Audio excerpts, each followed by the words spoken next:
কলকাতায় অনুষ্ঠিত জাতীয় ক্যারাটে আসরে রাজ্যের খেলোয়াড়রা 6টি স্বর্ণপদক, 1টি রূপো এবং 2টি ব্রোঞ্জ পদক পেয়ে ত্রিপুরার নাম উজ্জ্বল করেছে। আগামী 20 মে প্রান্তিক ক্লাবে এক অনুষ্ঠানের মধ্য দিয়ে এই কৃতী খেলোয়াড়দের সংবর্ধনা দেওয়া হবে।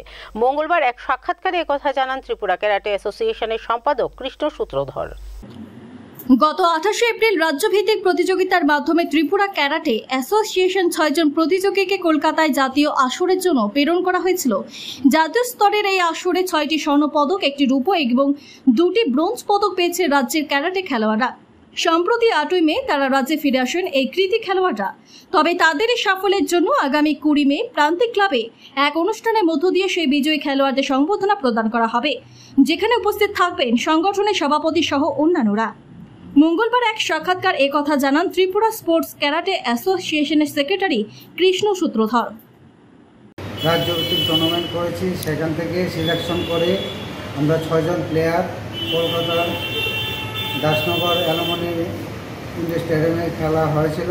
সেখানে 6 জন প্লেয়ার পার্টিসিপেট করেছে। সেখানে গিয়ে আমাদের 6 জন প্লেয়ার 6টা গোল্ড, 4টা সিলভার, 2টা ব্রোঞ্জ মেডেল পেয়েছে এবং তারা 8 তারিখে রাজ্যে ফিরে এসেছে।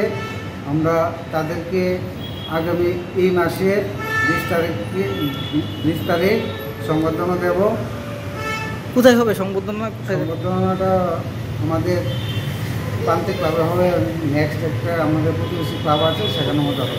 কে উপস্থিত থাকবে আপনাদের? এখানে আমাদের স্পোর্টস ক্যারাটে অ্যাসোসিয়েশনের প্রেসিডেন্ট উপস্থিত থাকবে এবং আমাদের জোনাল সেক্রেটারি সুকুমার সাহু উপস্থিত থাকবে এবং বিভিন্ন কমিটির সদস্য।